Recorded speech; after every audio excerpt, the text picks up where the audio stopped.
Jumpa lagi di kelas menulis cerita anak. Kali ini kita akan bahas tentang menulis dongeng ya. Teman-teman juga perlu tahu gimana sih cara menulis dongeng. Nah, kenapa dongeng? Karena dia mendatangkan banyak manfaat, bukan hanya untuk anak-anak, tapi juga orang mendongengkan.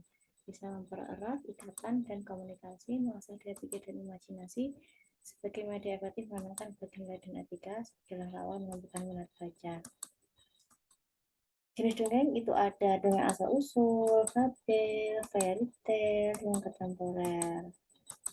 Nah, elemennya ada tema dan pesan, ada tokoh karakter, ada setting, ada alur, ada sudut pandang.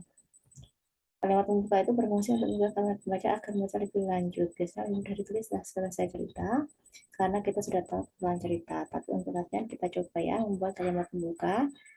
Contoh, ini pintu ke-13 yang harus kubuka. Aku tak ingin menjerit lagi itu. Bukanya aja udah menarik, pasti orang ingin baca kelanjutannya. Kamu tahu rumah tak berjendela di ujung jalan itu? Namaku Nata dan aku punya keahlian langkah, berbohong. Di atas pintu terdapat label hanya untuk masuk, naik, dan turun. Tulis adegan buka dengan tujuan membuat editor dan bacamu terus membaca sampai tuntas. Adegan pembuka mencakup berbagai hal, antara lain kalimat pertama membuka, ada ketegangan, pengenalan protagonis, pengenalan antagonis, konflik yang dihadapi, pameran gaya menulis kamu, setting, atmosfer, dan konteks, petunjuk tentang yang akan terjadi. Nah, karakter, tokoh yang penting dalam cerita ya, yang harus diikuti perjalanan hidupnya. Ada antagonis yang menghambat berbagai tujuan. Contoh protagonis, Ludo landak yang ingin punya bulu selumput kelinci. Antagonis, peri prajurit pelangi yang melaksanakan tugasnya menggunakan duri landak. Protagonis, Nathan yang mampu menjelajahi mimpi orang lain. Antagonis, Umare sang penguasa dunia mimpi. Catatannya, protagonis tidak selalu baik dan antagonis tidak selalu jahat ya. Buat bahasa tubuh karakter yang unik, apakah ia suka mengacak rambutnya ketika prestasi, menggigit ujung rambut panjang saat berpikir keras, apakah ia musik dengan baju sambil mengantri, atau menggulat-gulat lantai dengan ujung sepatu amati sekeliling. Tangkap yang unik dari orang lain dan jadikan sebagai ciri khas tokohmu. Keunikan seperti itu mungkin bahkan ada pada teman yang seragam orang asli dengan cacatnya. Ada karakter satu dimensi, figuran dalam cerita ya. Mereka tampil dalam sekejap, tak bernama, tidak berbicara. Kalau berulang muncul, dibuat dua dimensi agar ada daya tarik. Dan kadarnya terasa diperlukan. Ada karakter dua dimensi, hanya diberi nama, ciri, sedikit emosi, berbicara, bersikap seperti wayang, sesuai arah menulis sebagai dalam, karakter atasnya dangkal, hanya mulai aksi dan reaksi diarahkan ke satu jalur, yaitu ending cerita yang dibawakan penulis. Tidak punya latar belakang, tidak dibuatkan komunikasi, tanpa komunikasi, emosi dan pemikiran bawaan. Karakter tiga dimensi, peran penting dalam cerita mencakup semua tokoh utama, baik hero maupun villain. Mereka punya emosi kompleks, motif yang saling bertentangan, masalah yang mengganggu, kecemasan terpendam, hidup dengan keinginan ambilan cita-cita. Segala sisi karakter ditemukan dan dikuatkan, membacakan mengenal dan mengisi siapa mereka dan membangun keterkaitan atau ikatan. Karakter tiga dimensi sudah hidup bahkan sebelum cerita dimulai, tanpa mereka pembaca kehilangan minat terhadap bukumu. Penulis cenderung mengambil model tokoh dari anak-anak yang dikenal dan biasa dilihatnya atau gambaran anak ideal dalam benaknya. Karena memang lebih mudah dan cepat mengatakan melakukan riset untuk menghadirkan tokoh anak yang memberi pernyataan seperti anak difabel, yatim piatu, adopsi, jalanan, terlantar, pedalaman, terkucil, terpencil, penderita, penyakit berat, korban kekerasan fisik dan emosional, pekerja bawah umur, putra-putri TKW, dan lain-lain. Kemudian menampilkan anak-anak terpinggirkan patut diapresiasi, terutama jika diimbangi riset dan keterbukaan mata hati penulis. Jangan sampai penulis mengeluarkan mereka berdasarkan asumsi, pesan sendiri, dan sudut pandang dari orang luar yang akan berdasarkan dan mereka sebagai objek melodrama. Tentang setting, bisa lokasi di waktu sebuah cerita terjadi, bisa berupa latar belakang budaya dan sejarah masyarakat. Contohnya, negeri kaki pelangi di ujung dunia kita abad 16. Dunia mimpi masa Sepang. Bandung, tahun 3010 saat kata bohong tidak ada dalam kamus masyarakatnya. Catatan, buatlah pembaca percaya dengan setting pilihanmu, lakukan riset pendapat imajinasi. Untuk apa setting warna kalau yang kita gambarkan sama saja dengan Jakarta. Sudut pandang adalah cara pandang. kita kepada dunia lewat cerita, lewat tokoh siapa kita bercerita, atau menjadi siapa kamu di cerita itu. Kita akan menanggung dengan cara berbeda sebagai semut dibanding sebagai anak penderita diabetes. Contohnya, kucing Persia menurut kamu yang alergi bulu dan kamu yang memberi hadiah kucing itu kepada teman. Matematika kalau kamu yang jenius, dan ya kalau kamu merasa matematika itu monster dan menakutkan, kita bisa gunakan aku atau dia dan mama. Mungkin benar nothing new under the sun, tapi persahabatan seorang anak dengan tikus bakal jadi dua belas yang sepenuhnya berbeda karena level yang berbeda. Kita bisa menjadi kelas ke-13 yang memberikan kisah persahabatan dengan karakter gaya dan kehidupan yang berbeda. Kebanyakan cerita anak menggunakan sebenarnya orang ketiga, dia omniscient, penulis tahu yang dilakukan pendidikan seorang tokoh, menulis seperti dia yang menunjukkan, menggerakkan, dan menyuarakan tokoh secara bergiliran, kadang terlalu cepat berpindah dari tokoh ke tokoh, sampai tidak dapat mendalami pikiran dan batin mereka, atau justru menghindari masuk terlalu dalam ke benak masing-masing. Kata penulis piawai mendalang, ya, garis storyteller hasilnya adalah cerita yang cepat, seru, dan menarik. Semua tokoh terliput dengan adil dan saling menguatkan karakter. Kalau tidak, cerita menjadi dangkal, lompat-lompat, melelahkan, dan membaca untuk membangun relasi dengan para tokoh. Tentang plot, ada rangkaian kejadian yang membentuk cerita, kisah dengan tokoh dari awal sampai akhir, dan ada hubungan sebab akibat antar kejadian. Contoh, bendahara menggunakan uang kas untuk kebutuhan pribadi, ia tidak bisa menggantinya saat kelas memerlukan dana. Lama ia tidak masuk sekolah karena malu dan mencoba bekerja, ketua kelas selalu meneliti dan membantunya. Jangan memudahkan hidup tokoh utama kamu, beri kesulitan dan kerumitan, buat dia kelimpungan dan frustasi, tantang dengan konflik yang terasa tanpa penyelesaian, agar ketika dia benar-benar berhasil mengatasi masalahnya, membaca akan terkesan. Misalnya, orang tua yang datang tanpa diminta, orang dewasa yang sekali berceramah, masalah selesai, terus yang tidak dialami hambatan, kejadian yang melewatkan, coret itu semua dari plotmu.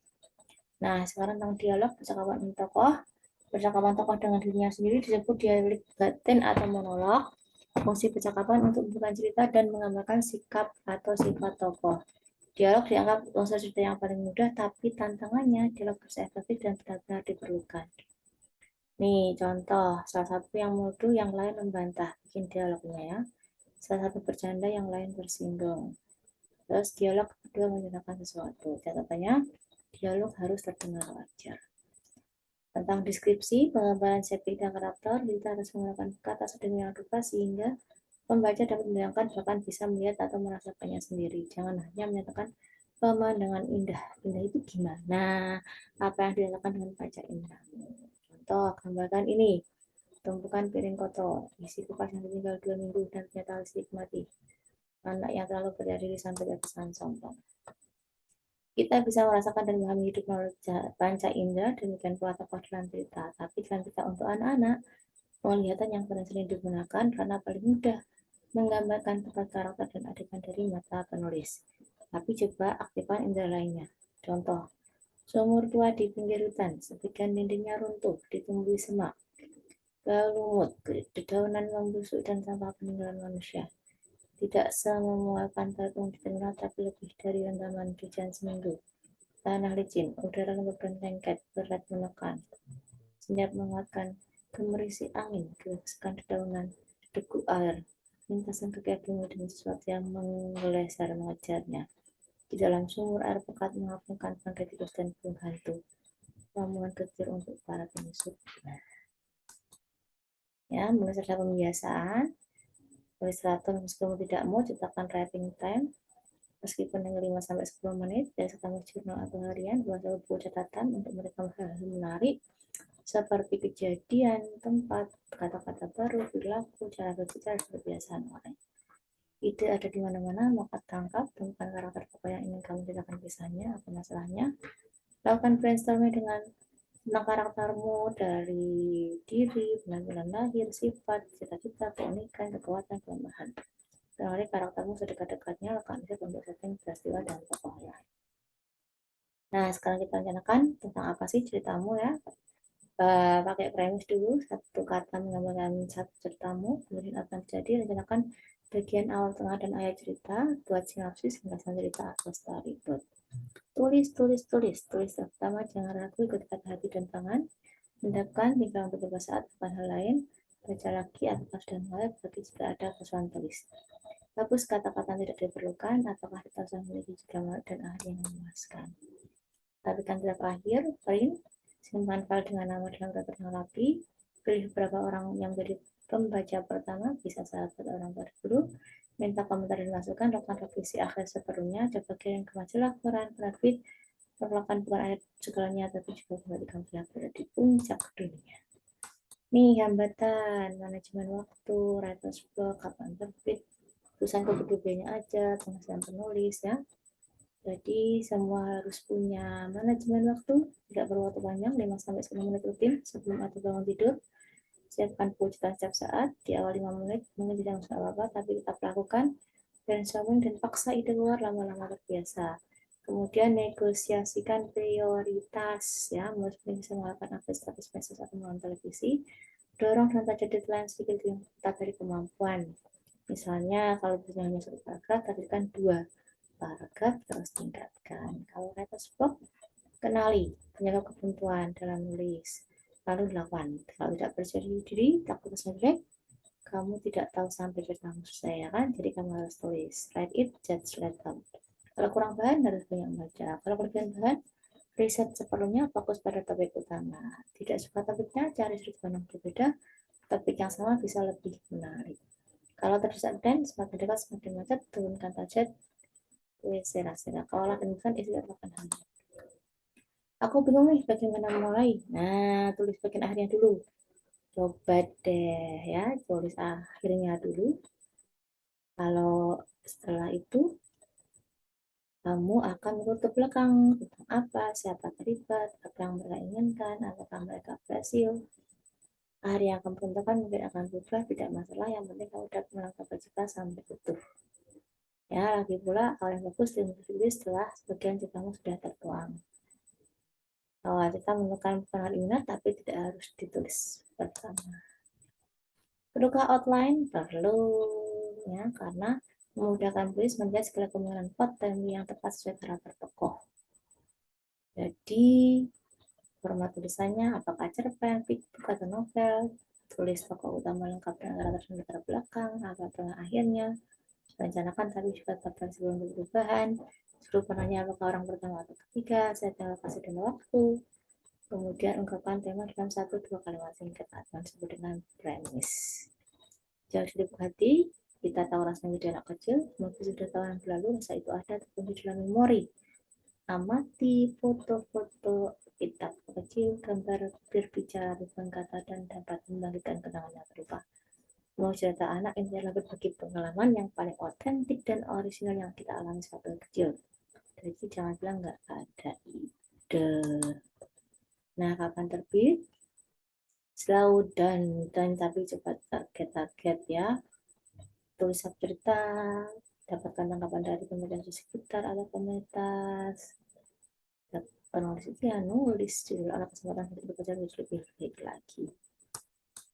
Oke, kalau pikir-pikir aja tulisnya gimana? Ya harus punya membaca, memperbaiki diri, membuka diri tidak masukan baca, berani eksperimen, baca di hal teknis dengan baik, pujian dan like makin mengangkat semangat, apalagi menang lomba. Jadi beranikan diri untuk kemampuan dalam kompetisi. Mulus itu menuangkan. Apa yang dituangkan kalau kita kosong, ya, jadi kita harus mengisi diri. Itu bagi sesuatu yang baru, hal baru akan kita baca. Bagian kita tidak bertambah, jadi kita harus bertambah pengalaman, bertambah wawasan, bertambah referensi.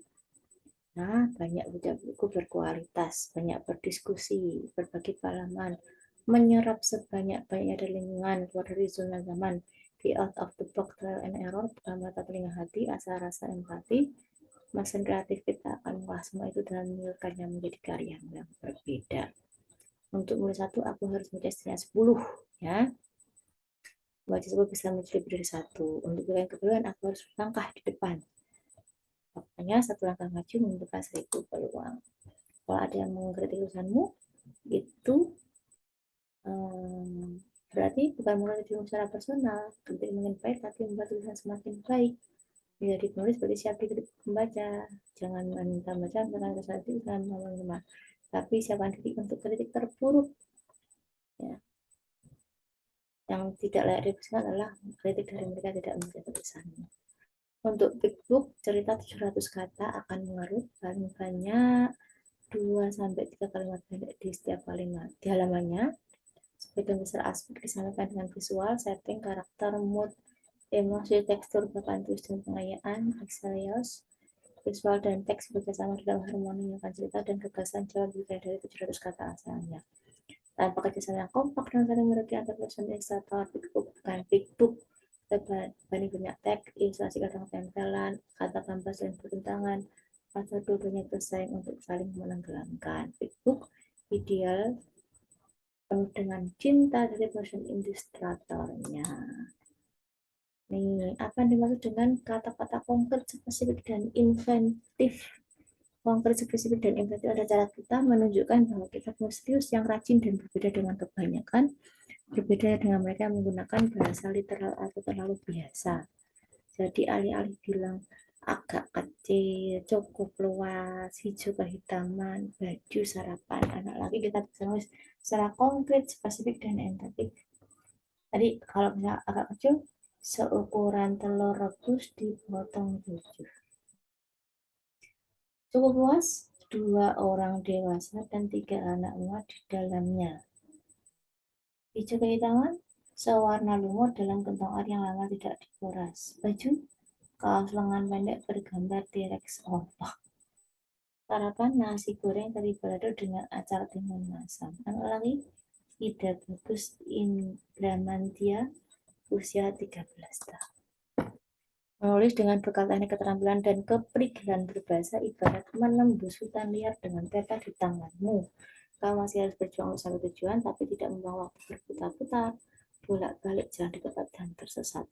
Peta itu mungkin bikinan pendahulu kita yang kita pelajari sebelum menulis. Pelan-pelan kita bisa memodifikasi peta itu sesuai dengan pengalaman dan gaya kita sendiri. Tulis saja, nggak usah bikin tata cara dan arahan macam-macam.